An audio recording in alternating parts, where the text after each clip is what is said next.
자, 반갑습니다. 대가들의 처해법 성명석 수사입니다. 예, 이번 시간 5번째 시간 되겠고요. 저번 시간 이어서 갑니다. 나이스 스타. 그래요.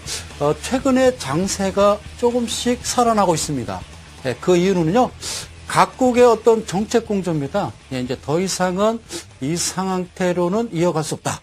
그래서 어떤 경기 부양 의지와 그리고 또 양적 완화, 그러니까 그러니까 정부에서에 대한 어떤 재정 투입 이런 내용들에 대한 기대감입니다. 뭐 그렇다는 건 아니고요. 좀 더 이제 지켜는 이제 보여야 되겠지만 그래도 하여튼 느낌은 좋습니다. 그래서 최근에 어떤 종목들이 여러분들 그동안 이제 눌려 있었던 그래요. 그런 종목들이 조금씩 살아나고 있는 모습.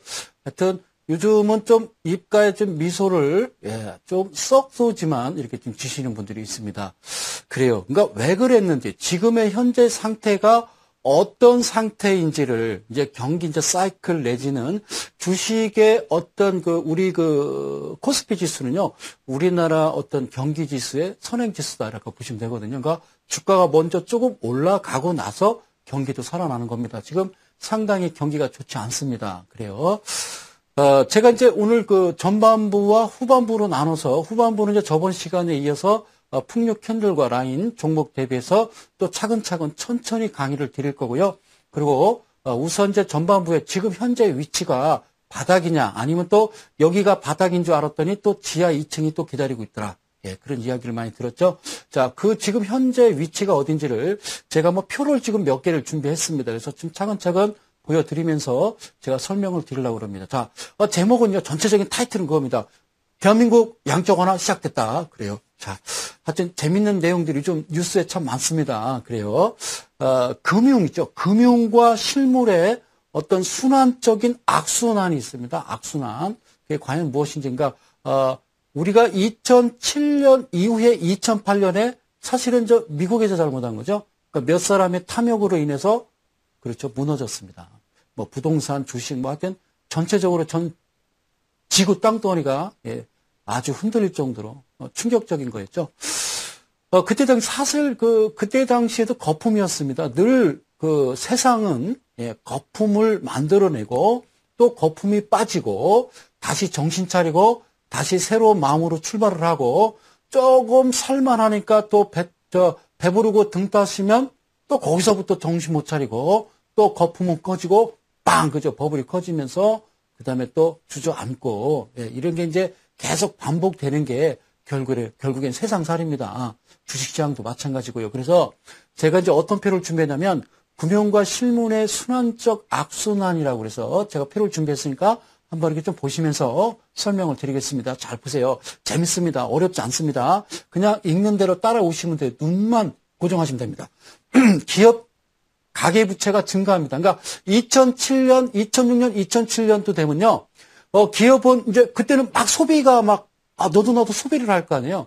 2007년도 당시에 대한민국의 모든 국민들은요. 맹지를 사러 다니고 모든 국민들은 임야를 사러 다녔어요. 그러니까 5,000평짜리 임야가 묘가 17개. 무슨 공동묘지예요. 그리고 이제 맹지라고 그래서요. 도로가 나 있지 않은, 그러니까 8m 도로가 나 있지 않은, 그런 넘의 땅을 밟고 들어가야 되는 그런 땅을 맹지라고 그래요. 그때 당시 막 은행 대출 받아서 하여튼 땅이란 땅은 계속 살아다녔죠. 뭐 사고팔고 했었고, 아주 부동산 열풍, 그리고 이제 펀드 바람, 그리고 주식도요. 엄청나게 올랐습니다. 그리고 이제 또 소비도 이제 많이 이제 좋아지니까 아무래도 기업에서도 설비 투자해야 되니까 은행에서 대출 받아서 어떻게 해요? 그래요. 공장 새로 짓고 뭐 하여튼 난리가 났었죠. 그러니까 수요와 공급이 아주 끝내줬던 그때가 2007년입니다. 그러다 보니까 기업하고 당연히 부채는 증가하게 됩니다. 최근에 이제 말이 많이 나오죠. 자, 그러다가 2008년도 예상치 못했던 일이 이제 벌어집니다. 세계 모든 경기 사이클 보면요. 무너질 때도 경기가 좋지 않을 때도 서서히 무너지는데 그냥 급격히 이제 급락하는 경우 무슨 코스닥 아주 이제 이상한 잡주 같은 그런 사이클이었습니다. 그때 당시에는. 그러면 제일 먼저 빠지는 게 주식입니다. 그리고 부동산이 폭락을 합니다. 2008년도에서 보셨죠. 그때부터 한번 역사를 되돌아가서 지금 현재 시점이 어딘지를 여러분들이 직접 한번 마음속으로 생각해 보시는 거예요. 자, 주식과 부동산 가격이 폭락합니다. 그리고 개인과 어떤 기업의 부실이 나타나기 시작하죠. 그러다 보니까 기업이나 가게 쪽 개인은 이제 대출받아서 잘 이자 원금 원리금을 잘 갚지 않게 되죠. 그러다 보니까 어떻게 돼요? 금융기관이 부실 채권이 급증합니다. 이제 최근에 일어났던 남유럽 국가는 물론 지금 뭐 미국도 마찬가지겠지만 뭐 우리나라도 가만히 생각해 보시면 여러분들이 무슨 말인지 이해를 하실 겁니다. 그리고 이제 개인들이 파산이 이제 막 일어납니다. 우리는 이제 IMF 때 이런 일이 많이 벌어졌었죠. 개인 파산 오죠. 그다음에 이제 기업은 부채를 축소하기 위해서 애를 씁니다. 때로 이제 어떤 기업들은 이제 그 자금난 때문에 도산하는 그 회사도 생길 수가 있고요. 그러다 보니까 이제 기업들은 이제 자기들이 가지고 있는 자산 중에서 이제 부동산부터 우선 팔게 되죠. 왜냐하면 현금화를 하기 위해서. 그래서 이제 부동산 이제 투매를 들어갑니다. 개인 투자자도 이제 뭐 아파트 두 채, 세 채 샀는데 어려운 거죠. 그러니까 이자를 이제 대기 힘들으니까 결국에는 부동산 가지고 있는 걸 하나씩 팝니다. 아파트를. 그래서 부동산 투매가 나오고 당연히 가격 폭락이 오는 겁니다. 그러다 보니까 지갑을 안 열죠. 내수와 소비는 축소되게 되는 겁니다. 그러니까 정부 입장에서는 이거 안 되겠다 생각하니까 정부에서 재정 투입을 하는 겁니다. 그게 이제 바로 양적 완화 이런 겁니다. 그러다 보면 어떻게 돼요? 국가 부채는 증가하는 거예요. 그러다 보니까 야 이거 너무 돈을 풀었나 봐. 이거 안 되겠어. 우리나라 자체 우리나라 정부 부채가 늘잖아. 야 긴축해 허리띠 쫄라매 돈 그만 써. 그러고 제일 먼저 축소하는 게 복지입니다. 만만한 게 이제 복지죠, 그죠? 복지 축소하죠. 그러니까 이제 가처분 소득이 더 줄어드는 거예요. 그럼 이제 내수와 소비가 또 축소합니다. 그러니까 정부는 다시 재정 투입을 하고 국가 부채도 증가하고 긴축을 하고 복지 축소하고 지갑을 열지 않고 정부 재정 투입하고 국가 부채 증가하고 긴축, 복지 축소, 소비 축소. 이렇게 악순환이 계속 반복되는 거예요. 아시겠죠? 지금 현재 시점은 이제 더 이상 안 되겠다. 할 만큼 했다. 할 만큼 했다. 여기서부터는 뭔가 좀 부양을 해야 되겠다라는 각국의 어떤 공조가 그런 생각들을 가지고 있다는 거죠. 그리고 이제 미국 같은 경우는 이쯤 되면 뭐 3차 양적 완화를 좀 해야 되는 것 아니야라는 기대감, 그 기대감 때문에 그렇죠. 뭐 주식은 기대감 꿈을 먹고 사는 거니까요. 자, 그래서 제가 이제 이런 제목을 붙여봤어요. 폭탄 돌리기 이렇게 해서 제가 표를 또 하나 준비했는데요. 과연 최근에 이제 유럽 사태가 어떤 거였는지를 한번 보실게요. 폭탄 돌리기는 뭐냐면요. 국가가 부채가 증가합니다. 그러니까 전 세계 신용 등급을 매길 수 있는 평가 기관이 있어요. 그게 바로 여러분들 알고 계시는 피치는 영국 회사고요. 무디스하고 S&P라고 그래요. 스탠다드 앤 푸어스. 이제 길으니까 S&P 그럴게요. 그러니까 무디스하고 S&P는 미국계 애들이고요. 피치는 영국입니다. 그러니까 이 세 친구들이 각 나라의 이제 부채가 증가하면요. 신용 등급을 강등을 시키죠. 그래서 이제 뭐 정크 수준 이렇게 얘기하죠. 정크는 우리나라 말로 성소장의 번역을 하면요. 쓰레기 이 얘기입니다. 쓰레기 수준 이런 뜻이거든요. 그렇게 되다 보면 당연히요. 나라가 국가 부채가 증가하고 신용등급이 강등되면 그 나라에 있는 대기업들도 당연히 돈 구하기 힘듭니다. 신용등급이 같이 강등되죠. 뭐 채권이나 이런 거 발행할 때 그 사채 발행하잖아요. 그 회사에서도 그게 안 되는 거죠. 아니면 이자를 더 주든지 이런 이제 어려움을 겪게 됩니다. 그러니까 이제 최근에 이제 그잖아요. 지금 저 방송에서 얘기할 수 없는데 유럽에 아주 유명한 뭐 메이커 있잖아요. 뭐 명품 이런 것도 우리나라에다 손을 벌리잖아요. 제발 우리 회사 좀 사가라고. 예, 자, 그런 안타까운 일인데 그러다 보면 이제 은행도 이제 부실이 되죠. 당연하죠. 은행 부실되니까 은행도 신용등급 강등하죠. 그 자국민들은 내가 은행에 넣는 돈 잘못될까봐 돈을 찾으러 갑니다. 그걸 이제 뱅크런이라고 그래요. 그러다 보니까 은행의 입장에서는 어떻게 해요? 투자은행이나 은행에서는 우리나라 같은 신흥국에 투자를 했을 거 아니에요. 투자했기 때문에 특히 이제 우리나라 같은 경우는 아주 우량주 아니에요, 그죠? 코스닥 우량주. 자, 그러니까 우리나라 주식에 투자했던 자금들, 유럽계 자금들이 야, 안 되겠어라고 해서 일단 빨리 현금화하는 거죠. 위험 자산이니까. 뭐 채권은 뭐 그렇게 위험하진 않아요. 그 주식. 그래서 이제 그렇게 계속 무너졌던 겁니다. 그러다 보니까 대기업들 어렵죠. 당연히 대기업 어려우면 중소기업 어렵죠. 기아차 어려우면 기아차에 납품하던 그리고 납품업체도 같이 무너지는 겁니다. 근데 문제는 자영업자입니다. 자영업자는 왜 무너지느냐? 대기업과 중소기업에서 직원들이 월급 타서 매일 가서 먹던 식당, 매일 가서 먹던 호프집 안 가는 거죠. 지갑을 닫아버리니까 자영업자도 지금 힘든 겁니다.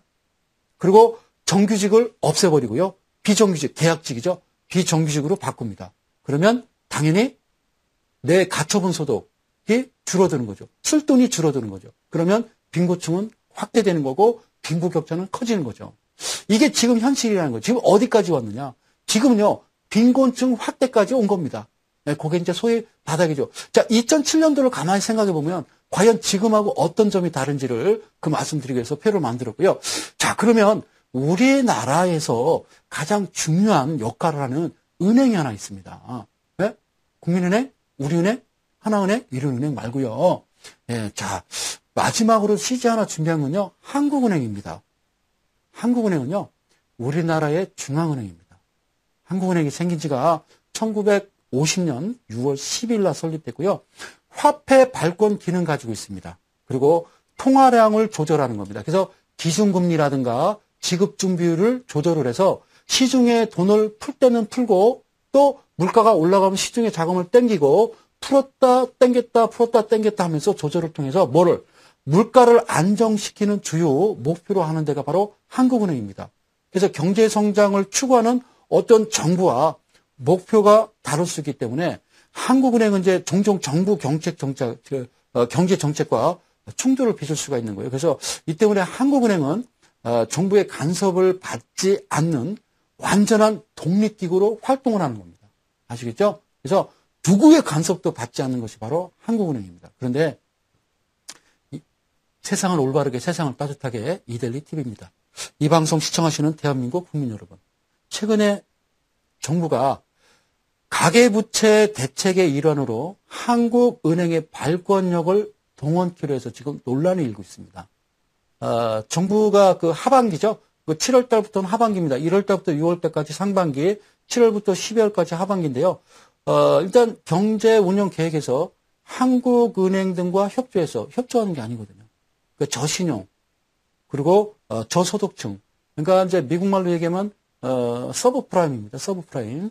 거기에 대한 은행권 지원, 금융 지원 어떤 확대 방안을 마련하겠다. 이렇게 발표를 했습니다. 그래서 이와 관련해서 이제 한국은행은요. 조만간 1,350억 원을 출자하고요. 은행에 싼 자금을 줘서 그러니까 여러분들한테, 우리 서민들한테 우리가 제도권 국민권을 과연 이용할 수 있을까요?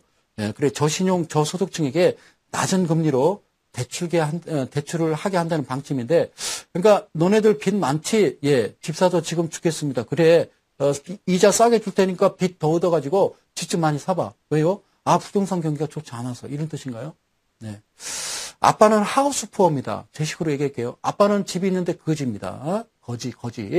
아들은 88만 원 세대입니다. 그러니까 이 참담한 현실이 뭐 최근에 일어난 게 아니라 1998년 IMF 이후에, 외환위기 이후에 꾸준히 키워왔던 부동산 거품의 사실 필연적인 결과입니다. 그러면 88만 원 세대가 뭐냐? 물론 알고 계시는 분들이 있습니다. 근데 이 방송 시청하시는 이데일리 가족 여러분, 방송에서 88만 원 세대, 88만 원 세대, 저게 무슨 소리야? 이런 얘기죠. 비정규직이 있어요. 정규직이 아닌 비정규직. 4대 보험 없어요. 비정규직 평균 급여가요, 119만 원입니다. 근데 거기에다 20대 평균 급여에 해당하는 73%를 곱한 금액이 88만 원이에요. 이게 2007년 전후에 우리나라 20대들의 이름입니다. 지칭하는 거예요. 참 비참한 거죠. 하우스푸어는 갑자기 나타난 어제 오늘의 문제가 아닙니다. 수도권 지역의 부동산 가격이, 우리가 이제 IT 버블 기억나시죠? IT 버블 때 2000년도에 부동산이 확 뛰었습니다. 서울, 대전, 대구, 부산 찍고 이제 잠시 한 텀 쉬었었죠. 그 이후에 잠깐 추춤하다가 2005년도 저도 미국 방송 보고 깜짝 놀랐어요. 금발의 여인이 딱 나오더니 방송에서 이쁜 아가씨가 화장을 짙게 하고, 국민 여러분, 집 있습니까? 직업이 있습니까? 없다고요? 괜찮습니다. 여러분들, 저 수입 있습니까? 없다고요? 괜찮습니다. 담보? 걱정 없어요. 언제든지 저자하세요. 1588 빵빵빵빵. 네. 대출을 했던 겁니다. 그때부터 부동산 가격이 뛰기 시작한 거죠. 그러니까 덩달아 뛴 겁니다. 우리나라도 아무 이유 없이 2006년부터 다시 엄청나게 뛰기 시작합니다. 부동산 가격이. 그때 주식도 엄청나게 뛰었습니다. 중산층이 무리하게 대출을 받은 겁니다. 그래서 투기 열풍에 합류를 한 거죠. 한탕주의였습니다. 그러다 2008년도가 되니까 갑자기 딱 추경 매수가 끊긴 겁니다. 주식도 그랬고 부동산도 그랬고요.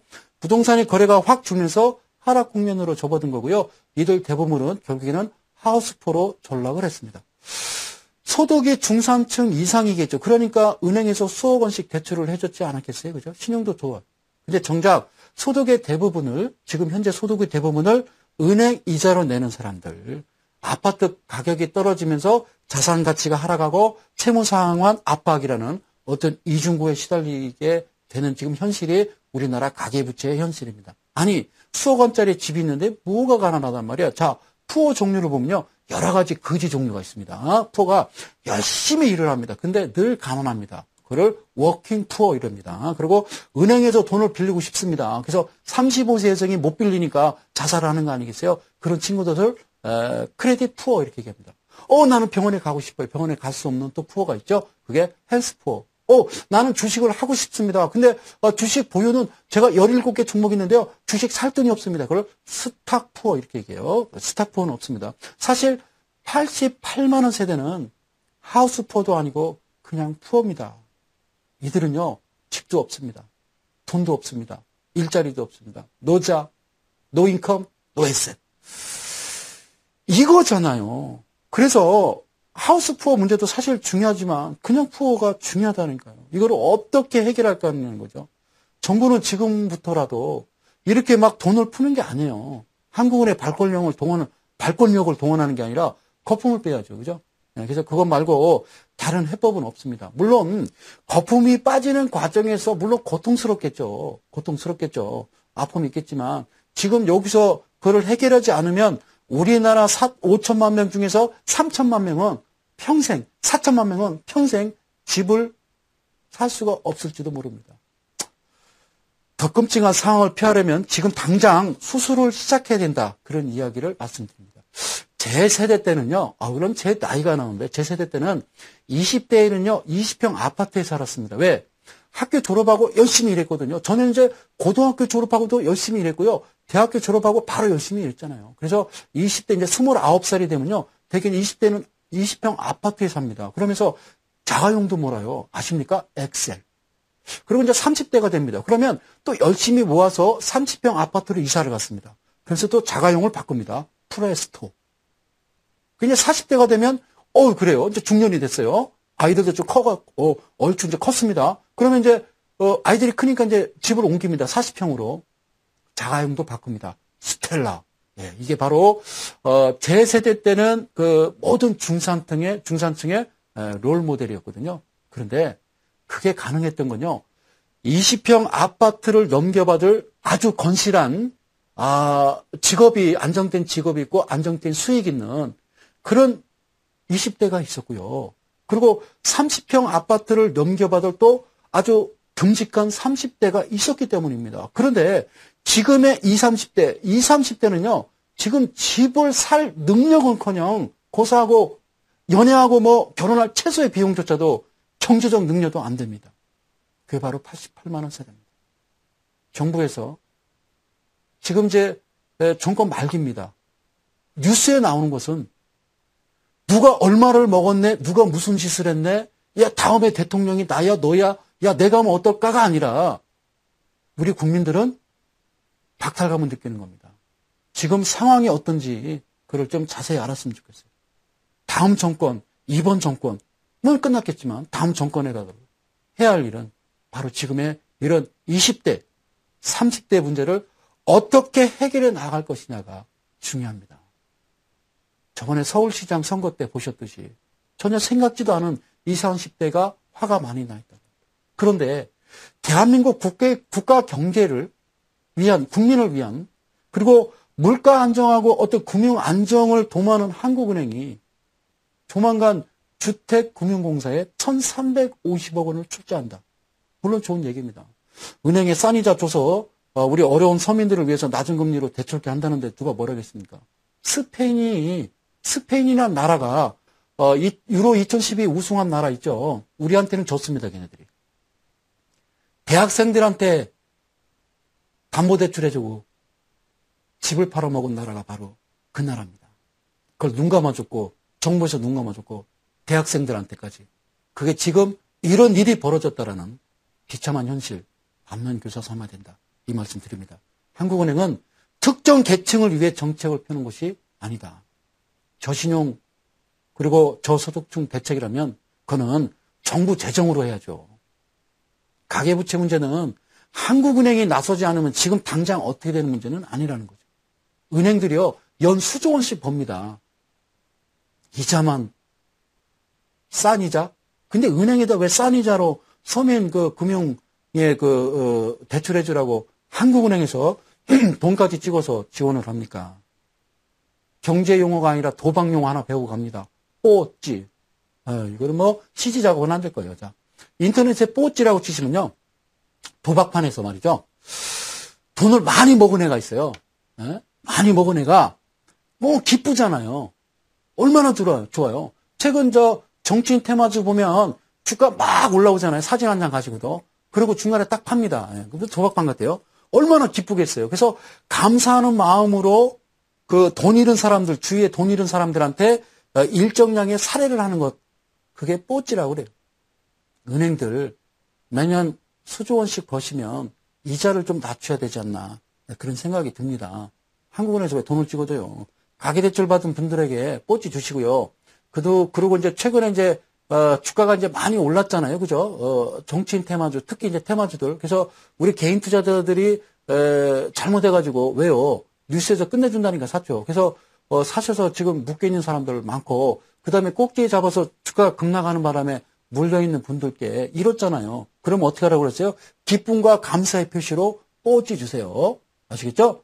그러면 안 되는 거예요. 그래서 잠깐 이렇게 말씀드렸고, 지난 시간에 이어서 제가 오늘도 강의는 이어갑니다. 여러분들 풍류 캔들과 풍류 라인, 이 내용을 기존에 여러분들이 보시고 그동안 해왔던 이동평균선도 중요합니다. 그럼요, 중요하죠. 그리고 주식이라는 것은 어떤 대응 맞습니다.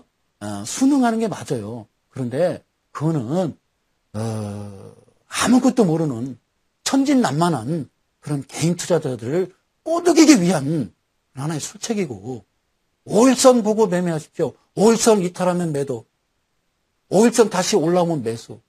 그건 아니라는 거죠. 그래서 기준과 원칙입니다. 성 소장이 여러분들한테 말씀드리는 거는 기준과 원칙을 알려줘야 되는 거지. 그냥 순응해요, 그냥. 대응이야, 그냥 네 알아서 해. 그런 거죠, 그죠? 그거는 안 된다는 거죠, 그죠? 그래서 이 뒤편에 지금 우측 편에 보시면 뭐라고 쓰냐면 대가들의 투자 비법이라고 되어 있는데, 저는 비법은 아니고요. 그냥 기법입니다. 그래서 기준과 원칙의 법칙을 한번 배우자. 이런 의미로, 자, 차트로 넘어가서 제가 종목을 추천하는 건 아니니까 오해하지 마시고요. 종목을 가지고 제가 강의를 하는 거지 추천을 하는 거 아닙니다. 그래서 다리 쭉 뻗으시고, 아니면 이제 때로는 이제, 거실 방에 이제 배를 쫙 가시고, 턱 딱 보이고 이제 저를 이제, 주시하시면 됩니다. 사랑하는 이델리 가족 여러분. 예. 그래요. 자, 보실게요. 현대미포조선이라는 종목인데요. 제가 좀 화면을 좀 큼직하게 한번 좀 이렇게 놓게요. 그래요. 현대미포조선이 이제 여러분들 아시는 가끔 이제 방송에서 보니까 이제 CF 나오더라고요. 그죠? 예. 현대중공업 수출 90%를 달성하고 있는 현대중공업 계열의 조선업체입니다. 그런데 얘는 이제 대형 선박은 아니에요. 중형 선박 쪽에서는 이 현대미포조선이 세계 1위 업체입니다. 네, 경쟁력을 보유한 세계 1위 업체. 우리나라 조선 사업이 대단합니다. 그래서 이 회사가 지금 가만히 보면 주당 순자산 가치, 그건 이제 BPS라고 그래요. 저는 BPS를 가장 중요하게 생각합니다. 물론 EPS와 퍼도 중요하지만 웃기지 마요. 저는 그거 안 믿어요. 어쨌든 BPS, 이 회사 가격, 주주 자본주의에서는 철저하게 맞추는 거는 결국은 BPS 아니겠어요? 이 방송 보시는 대주주 여러분들. 그래요. 속이지 마세요. 16만 3천 원입니다. 이 회사가. 근데 지금 오늘 종가가 12만 8천 원에 끝났거든요. 그러니까 청산 가치가 16만 3천 원이라는 얘기입니다. 이 회사가 다 정리했을 때 나 혼자 남아서 다 줍니다. 외상값 주고 월급 주고 퇴직금 다 주고 나 홀랑 동그라니 공장에 남아서 유형자산 또 있을 거고 무형자산도 있을 거고 그걸 다 합쳐서 내가 발행한 주식 수를 다 넣었을 때 청산 가치 주고 다 주고 남아있는 거 내가 갖고 있는 거 팔았을 때 그 돈과 발행한 주식과의 그 가격이 바로 16만 3천 원이에요. 그러니까 상당히 지금 낮은 거잖아요. 거기에 따른 이제 주가 순자산 비율이라고 있어요. 그걸 이제 PBR이라고 그래요. PBR. 그 비율로 나타난 거예요. 그러니까 1대1이 돼야 되는 거예요. 내가 가지고 청산한 돈과 내가 발행한, 시장에 발행한 주식 수와의 1대1이 돼야 되는데 지금 내가 가지고 있는 자산이 더 크다는 거죠. 0.6배니까 1배가 맞다. 아시겠죠? 그렇게 얘기했는데 못 알아들으면 저는 안 됩니다. 아시죠? 그 회사가 바로 현대 미포조선입니다. 그래서 자, 그러면 이제 얼마나 왜 장황하게 또 성수상에 이렇게 이야기를 하느냐? 그 이야기는요, 제가 차근차근 설명드릴게요. 지난 시간에도 이제 잠깐 말씀드렸습니다만, 이제 라인 설정으로 들어가서 이제 이런 내용들은 이제 여러분들과 꾸준하게 이제 강의를 해왔기 때문에, 굳이 설명을 크게 안 드려도 될 것 같은데요. 잠깐만요. 여러분들 아주 화끈하게 강의를 해드리도록 할게요. 자, 이렇게 해서 제가 좀 확대를 해서 이쪽에서 한번 화면을 보시죠. 주가가 올라갈 때는 이동평균선으로 바뀝니다. 이게 이동평균선이죠? 이동평균선이에요. 이동평균선으로 바뀌다가 이 고점에서는 요게 이동평균선이 갑자기 반드시 긴장을 합니다. 그리고 옆으로 이동하죠? 그리고 주가가 내려올 때는 밑에서 쭉 직각으로 올라오던 이 친구가 음선으로 바뀌면서 이동평균선으로 바뀝니다. 이거는 여러분들 갖고 계시는 HTS에 있는 게 아니라 제가 만들어서 여러분들한테 알려드리는 겁니다. 아시겠죠? 이동평균선으로 바뀌는 거예요. 이해 가셨죠? 여기까지는 이해를 하셨으리라 생각해요. 그러면 지금을 한번 보시자는 거죠. 지금. 자, 주가가 빠지면서 이동평균선으로 바뀌다가 어느 시점에서는 바뀝니다. 다시 양선으로 바뀌시는 모습 보이시죠? 예. 그러니까 기준은 여기라는 겁니다. 이 자리가 기준이라는 거죠. 여기는 음선, 여기는 양선. 양선일 때가 여러분들을 매수해서 올라가는 자리라는 거죠. 아시겠죠?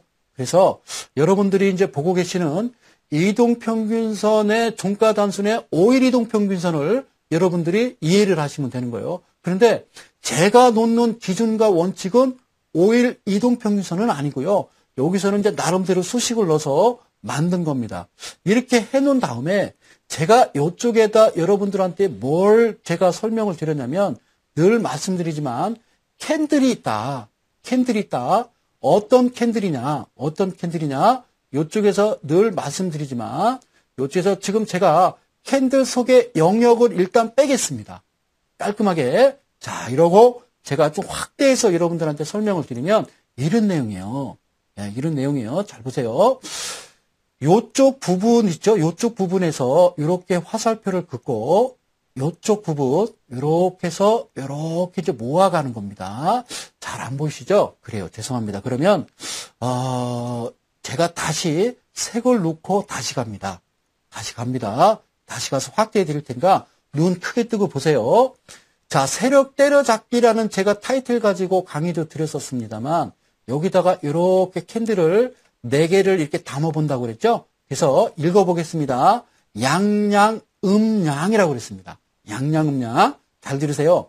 주가가 상승할 때는 1번, 2번, 3번, 4번 캔들이 있는데 이 중에서 앞전 캔들은 무조건 양봉이어야 되고 뒤 캔들도 양봉이어야 되는데 2번과 3번 캔들은 양 또는 중간에 음봉이 하나만 나타나주면 됩니다. 그러니까 3가지인데 첫 번째 양봉이 4개, 양양양양이 있을 거고요. 자, 두 번째 양봉, 음봉, 양봉, 양양이 있었을 거고요. 마지막 3번째 순서만 바뀝니다. 양양, 음양. 자, 요런 캔들 언제 시간이 되면 제가 파워포인트로 하나 준비를 해서 차근차근 이 캔들에 대해서 설명을 드리겠지만 이 자리가 여러분들의 기준과 원칙이라는 겁니다. 자, 요쪽 캔들 꺾어진 모습 보이죠? 자, 깨끗하게 다시 제가 설명을 드릴게요. 밑에 꺾어지는 부분, 이 자리 캔들부터 시작해서 요쪽 꺾어지는 부분, 여기 보이시죠? 여기요. 요쪽까지 이렇게 아우르는 겁니다. 여기서 캔들 읽어볼게요. 양양, 음양입니다. 양양, 음양이죠. 그리고 다시 지우고 여러분들 확대해서 다시 설명을 드리겠습니다. 그래요. 기쁨 주고 사랑받는 성소장입니다.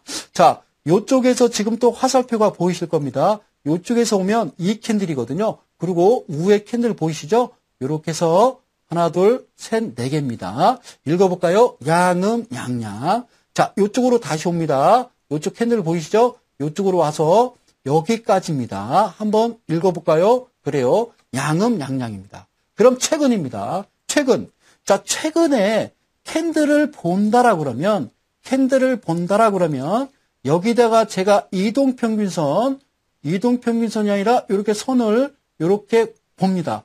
오늘 종가까지 이렇게 보고요. 자, 일단 여기까지 보고 좀 보실게요. 자, 끝내줘. 자, 보세요. 제가 확대해서 여러분들한테 확실히 설명드리겠습니다.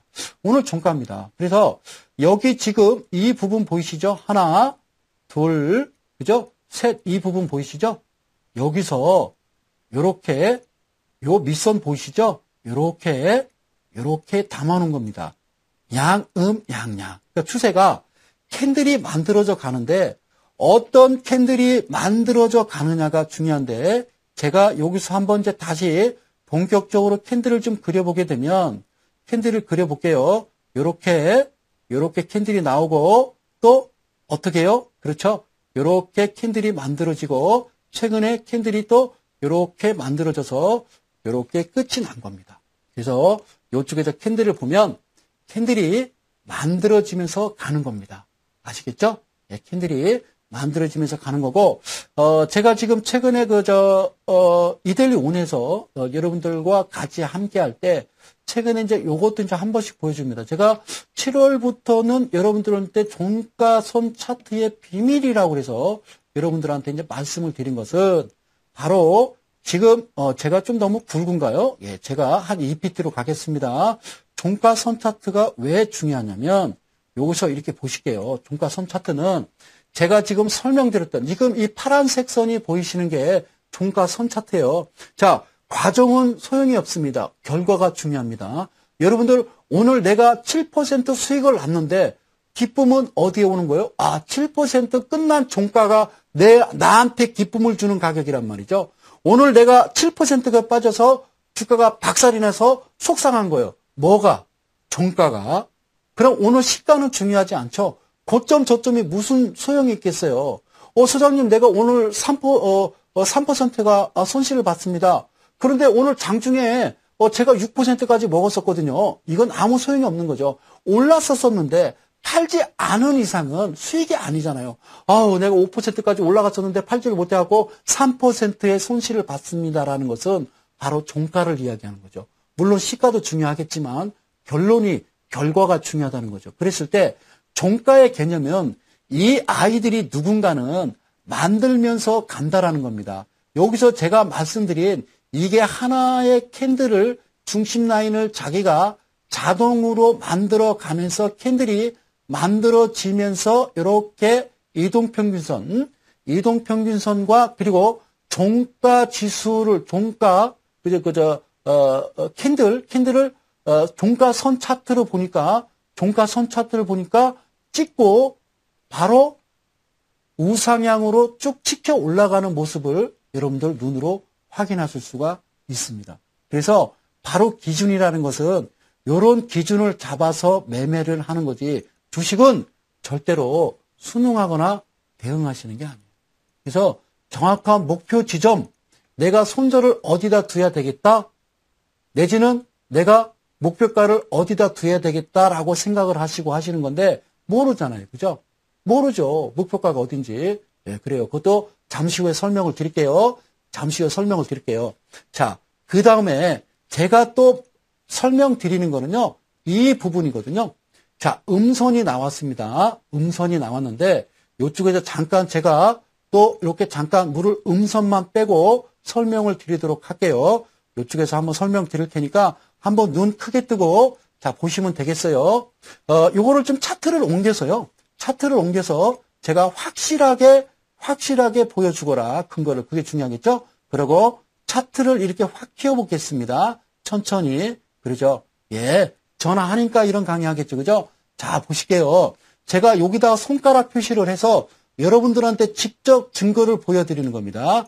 요쪽, 그렇죠? 요쪽, 그리고 또 어디 부분이죠? 자, 여기 부분이 되겠죠? 자, 다시요. 요쪽이죠? 자, 중요한 것은 종가입니다. 그죠? 음봉이니까 음봉은 종가가 그죠? 우회가 아니라 하단이게 되겠죠? 자, 지금 손가락 표시 보이시죠? 그 다음에 제가 손가락 표시에다가 여러분들 선을 이렇게 거놓습니다. 아셨죠? 이렇게 거놓습니다. 그리고 이제 화면을 띄워봅니다. 자, 이 이야기거든요. 주가가 올라가는 것만은 아닙니다.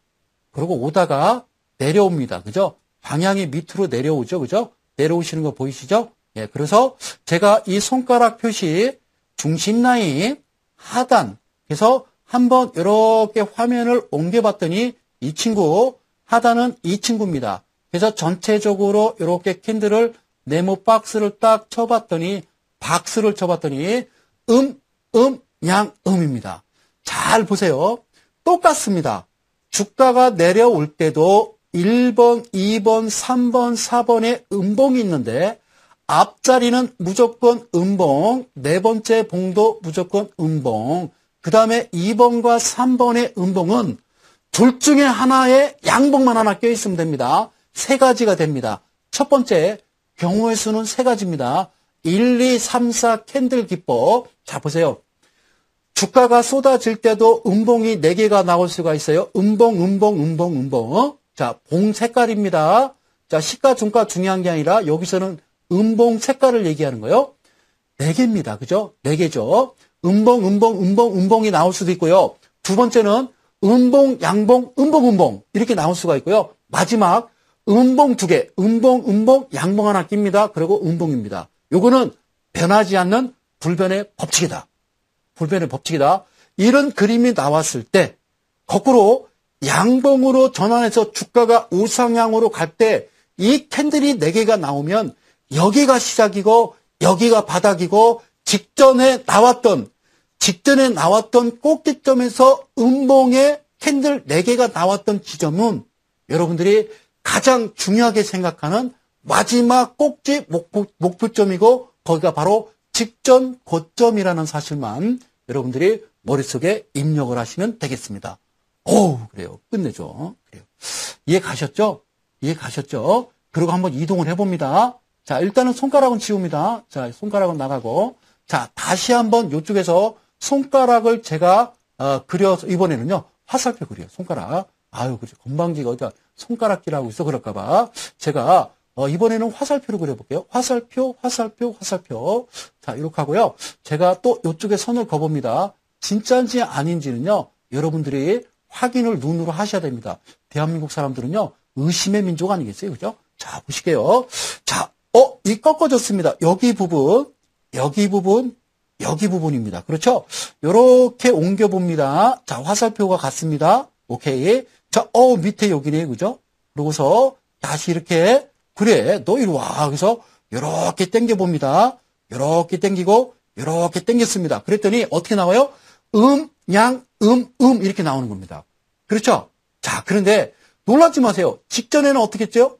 직전에는 이 친구 했잖아요. 아유, 왜 또 잊어먹어? 이 친구 했잖아요. 이 친구. 그죠? 맞죠?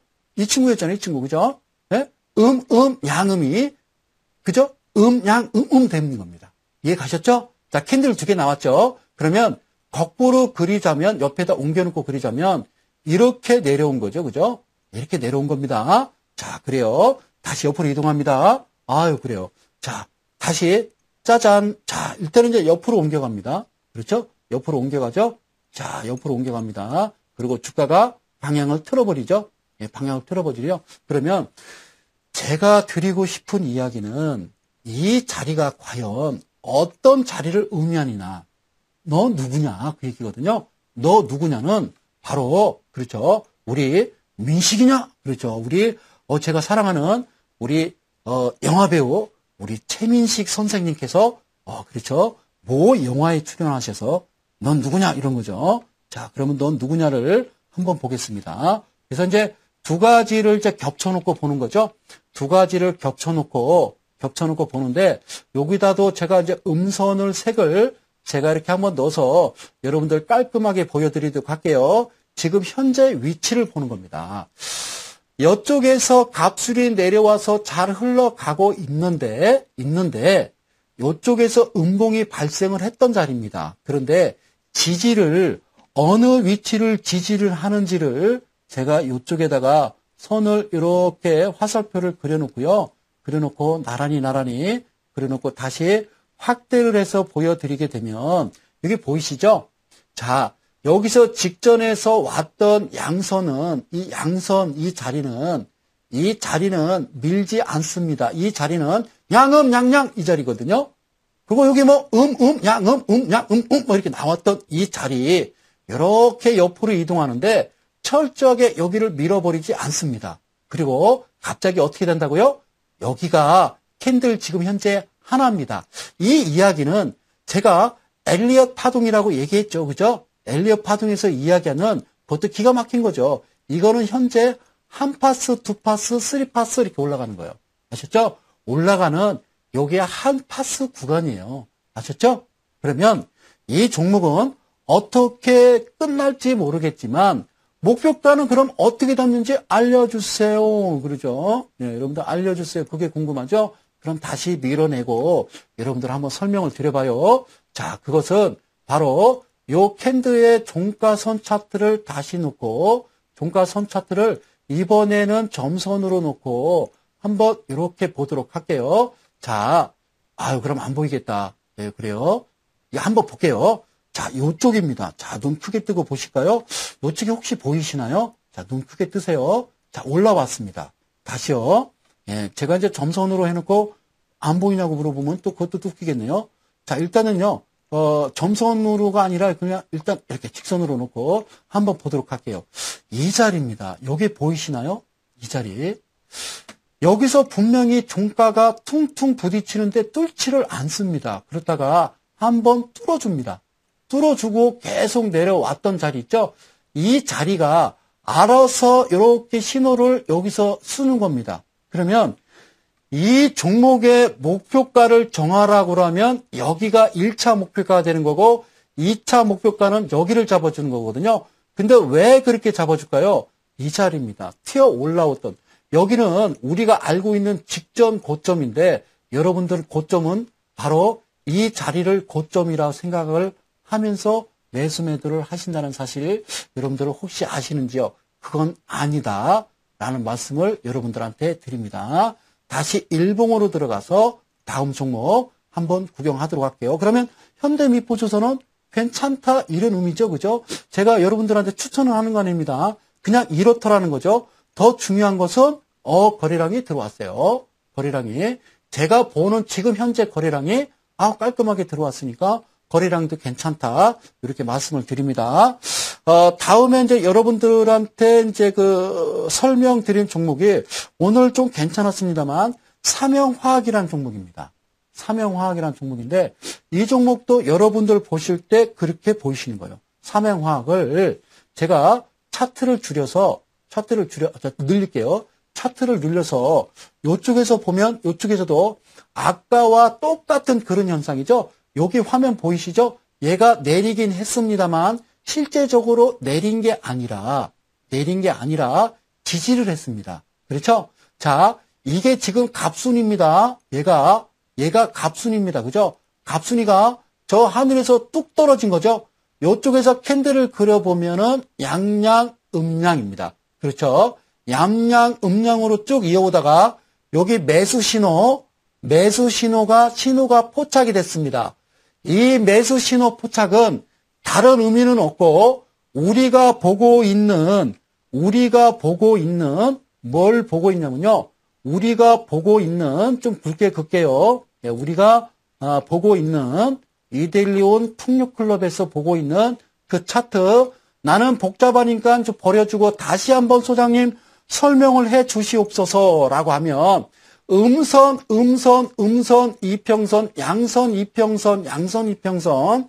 자, 축은 여기입니다. 그죠? 축은 여기가 축이 돼서 여기는 떨어지는, 그렇죠? 역배열 상태였고, 여기는 정배열 상태입니다. 정배열과 역배열 상태 축을 두고 구축 축 우에 여러분들 이동평균선으로 이야기하자면 5일 이동평균선 우에서 시가가 형성되는 그 지점이 바로 매수, 그리고 잠깐 눌렸다가 다시 이 지점에 올라오면 여기가 매수, 이렇게 해서 여러분들이 가시면 되는 거죠. 그러면 여기에다가 여러분들 또 그래 넌 누구냐, 그죠? 넌 누구냐가 바로 이 자리에 있는데, 자 잠깐 보실게요. 넌 누구냐, 지금 앞서서 설명드렸던 현대미포조선과 똑같습니다. 여기서 캔들 4개씩 잡아서 왔던 이게 하나의 캔들입니다.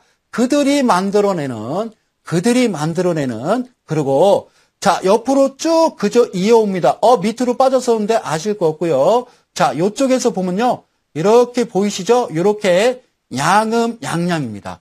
양음양양이죠? 보이시죠? 네, 얘는 현재 진행형이라는 겁니다. 그러면 중요한 것은 바로 요 캔들이 가장 저는 중요하게 생각을 한다. 과연 이 캔들의 의미는 뭘까? 이 캔들의 의미는 뭐냐? 자, 우리가 볼 때는 이 이평선을 이탈을 했지만 이 자리가 어떤 자리냐? 여기서 얘를 한번 내려놓고, 자, 음선 쪽으로 내려가 놓고, 이렇게 확대를 해 놓은 다음에, 자, 그래요. 확대해 놓은 다음에, 캔들에다가 다시 종가선 차트를 가져다가 EPT로 갖다 놓고, 여러분들한테 확대를 해서 보여주면, 결국에는 이건 음선이라고 그랬거든요. 아까 얘기했던 음봉, 양봉, 음봉. 자, 음봉 4개의 캔들이 하나씩 만들어지는데, 결국에는 주가가 약간 밀리지만 정확하게 그 자리를 터치하고 이렇게 올라가는 모습을 여러분들 이 차트로 확연하게 확인을 하실 수가 있습니다. 이게 과연 우연의 일치라고 생각하시면 안 되고요. 그런 목표가는요, 당연히 이 자리를 목표가로 잡으시고요. 2차 목표가는 이 자리 도달할 때 여기를 여러분들이 목표가를 1차, 2차 이렇게 잡으시면서 여러분들이 매매를 하셔야 됩니다. 그렇게 매매를 꼭 하셔야만 여러분들한테 항상 기쁨이 올 수 있다. 이게 바로 사명화학이라는 종목입니다. 주봉을 보시더라도 똑같습니다. 주봉을 보시더라도 지금 현재 위치에서 보면요, 너무나 기가 막힌 그런, 그렇죠? 여기 보이시죠? 양양양양.